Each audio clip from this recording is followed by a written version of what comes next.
Hi, my name is Thanh. My research project is about the international sentimental analysis based on non-local tweets in Melbourne. In this video, I'm going to demo the system that I've built for the research. So the first thing I want to talk about is the architecture of the system. Here's the diagram of the system, which is pretty simple. Everything is running on 3 Nectar Cloud instances. Each instance is running with Ubuntu operating system and installed with the CouchDB 2.0. And each CouchDB here is also connected to a Nectar volume. The reason why I need to have multiple instances is because Twitter API only works with one IP from one account, so at least 2 accounts are needed for harvesting tweets. The third one is used as a backup, with a CouchDB call continuously replicating data from databases in the other 2 instances. In the last case, Nectar instance, I also have multiple Python scripts to process a tweet, send them to Google Translation API, and store them back to the existing documents. And finally, I also have front-end scripts in HTML, CSS, JavaScript, connected to Mapbox API to visualize my findings. So let's look at the instances. You can see here that I have 3 instances still running on Nectar. One is quite bigger than the other because I use them for both streaming tweets as well as processing them. I work with these instances using SSH, so let's get on these instances.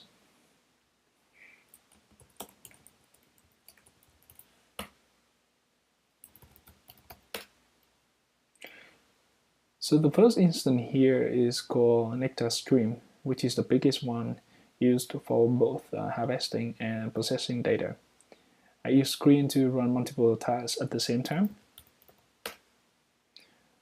So you can see the 2 tasks running here, the CouchDB, and another one is streaming tweets from Twitter Stream API. So CouchDB, so it's still running at this moment.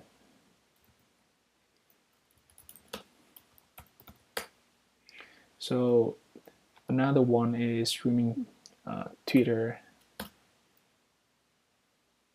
okay, and it's still running.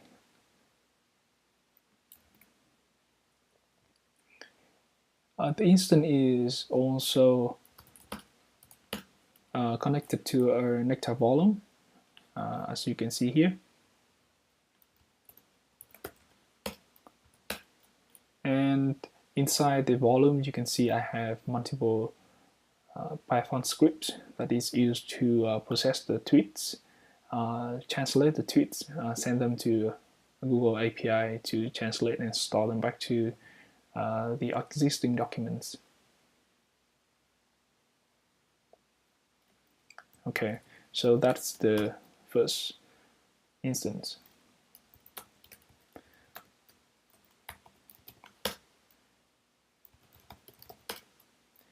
The next instance I want to show you is also for harvesting the tweets. Currently, this one is still also running a CouchDB, as you can see here. And in this instance, I take advantage of 10 gigabytes tweets from Cluster and Cloud class of Professor Richard with his permission. And so I also have Python scripts to process the tweets and get the sentiment score for those tweets. And it also have a volume connected to CouchDB.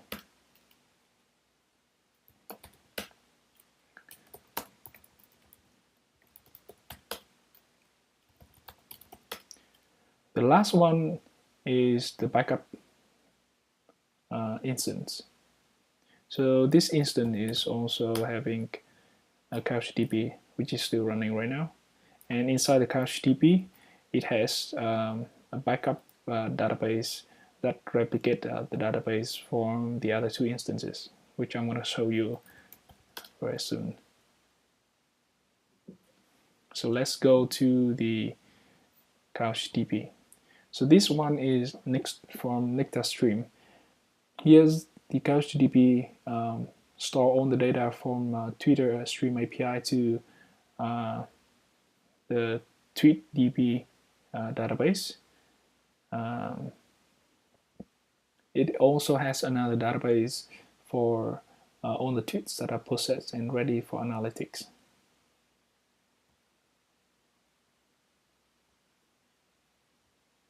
So here you can see I have many views, map-reduced views written for different analytics. So for example, this one is for translation. So this view help me look for relevant tweets to translate. So I want only tweets that is not in English, it's not undefined, and it's not retweet, and it's within Melbourne. So here's another one that is look for community in the tweets. So CouchDB is very convenient because it has the API, which later I would use to request for the front-end visualizations.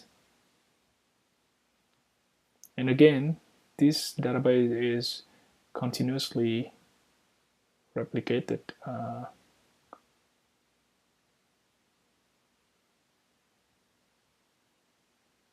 All right, so it's so maybe just stop.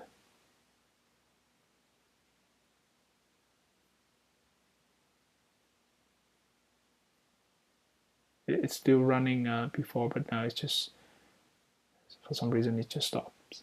So let's move on to the next one. Here's the other instance, CouchDB, and it's also have 6.7 gigabyte of tweets here. And these tweets I use for analytics on tweets on different university campus in Melbourne. And so you can see here I have 8 different views to filter on the tweets from universities. And here's the University of Deakin, La Trobe, Melbourne University, Monash, RMIT, Swinburne, and Victoria Universities. And the last one is the backup one. So this CouchDB replicate the data from the other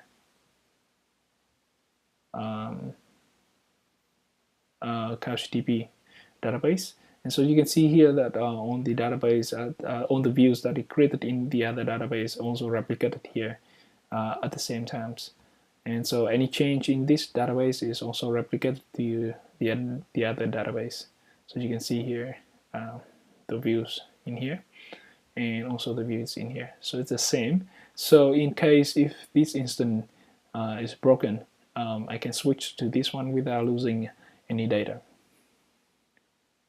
So that is the backend system for the research. Very simple. Next, we will look at the front-end parts, which visualize the tweets data that I have gathered and processed. So the first visualization here is a map of all non-local tweets with sentiment color. So again, non-local tweets are the tweets either in non-English or from a non-English account. The first impression here is that all of them are around the CBD areas, which we can assume that they are from students, tourists, and maybe temporary workers who mostly reside in the CBD areas. And so the color represents a sentiment score of each tweet. It actually has different shades depending on the scores. The higher or the lower, the darker the shade. Here you can zoom in and see it more clearly. So you can see that even with the blue, there's darker and lighter. So the blue is anything, any sentiment score that's greater than 0, and the red is any sentiment score lower than 0. So higher than 0 means positive, lower negative. So blue is positive, red is negative. And so it's pretty amazing to see all the red and blue blend together in Melbourne. And I actually accidentally got many tweets from the whole Australia. So when you zoom out, you actually can see the same thing in other major city in Australia. So here's Melbourne, Sydney, Brisbane, and Perth. So next, the second visualization is a beautiful map of all the tweets with the language colors. So it's the same tweets with the previous map, but each tweet now has a color of the language. In the previous one, I forgot to mention that when you click on each dot, it will show on the details of the tweets. So for example, this one is from user ID here, and here is the text of the tweet, and it is from Portuguese, and its translation is "I'm going back to sleep," and the sentiment score is 0. The community here is undefined. So this when I try to assign community to each tweet based on either the language of the tweet or the language of the user, some of the tweets somehow couldn't save back to the CouchDB existing document, so it became undefined. But again, you can see that it's a very beautiful condensed map of 61 different languages in Melbourne, and it clearly shows that Melbourne is a very, very diverse multicultural hub. You can find so many different languages here. And you would also see that in other city in Australia, which is pretty amusing. All right, so this one take a while to render. Here you see, same in Sydney, same in Brisbane, Perth, Adelaide. But our focus on this one is in Melbourne. And so this is written in HTML, CSS, and JavaScript, and using the API of Mapbox, which is very convenient to have you plot on the GeoJSON coordinates on the map. And when I look at this, I can see a bunch of cluster of the same colors together. So you can see like on the white, on the green, on the blues, the red together. So from the surface, this looks like same language clustered together. So the next one I want to show you is the unique user, which I would only show one user per dot. So here you can see. Now we have so much fewer dots. So each dot is one user, and so here you can see that this user has 5 tweets, and the average sentiments of the tweets is 0.2, and the language is Chinese. And so how can I come up with the location here?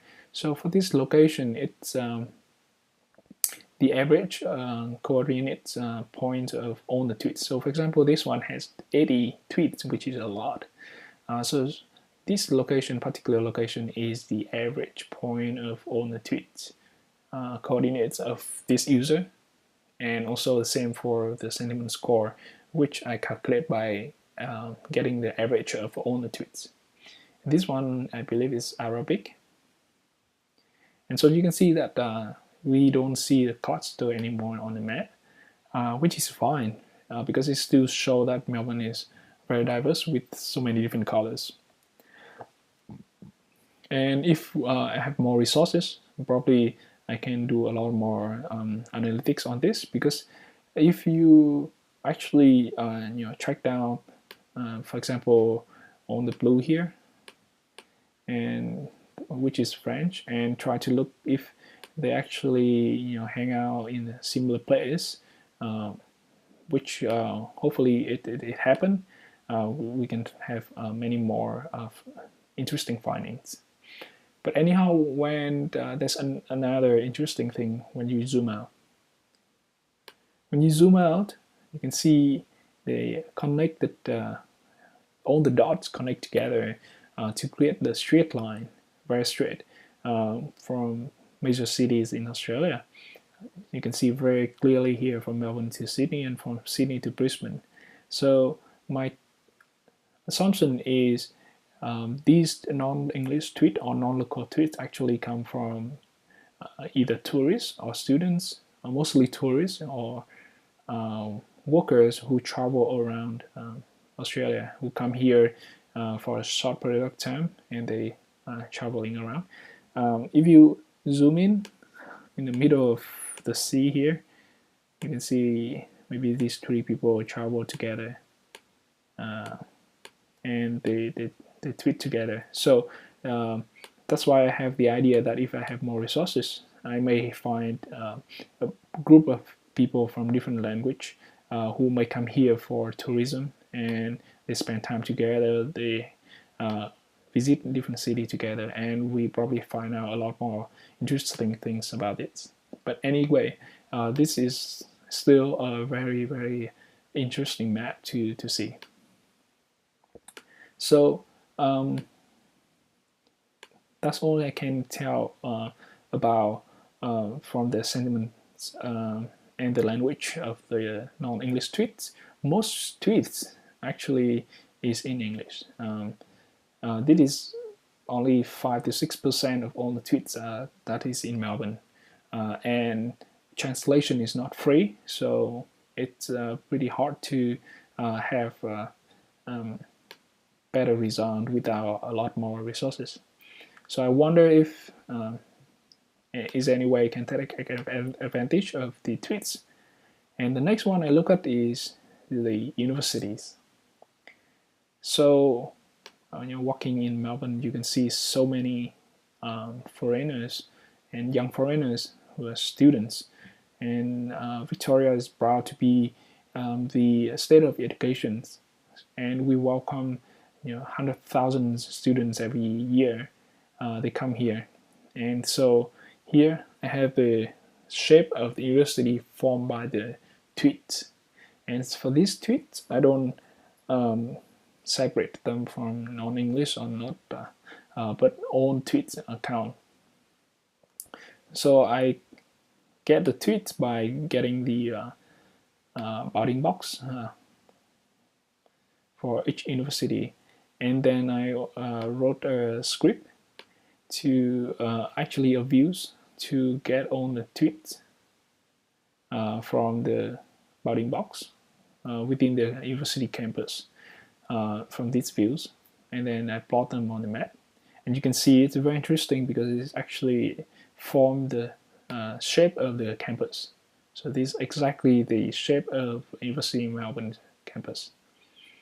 And here's Melbourne, RMIT, Victoria Uni, La Trobe, Swinburne. This one is Deakin, and these two are from Monash. And then each tweet I also have sentiment score. And you can see here it's the score of the tweet. And so here I don't have the analytics to show, but the result is that students from University of Melbourne is pretty expressive. They are most positive and also most negative. The other university is pretty neutral.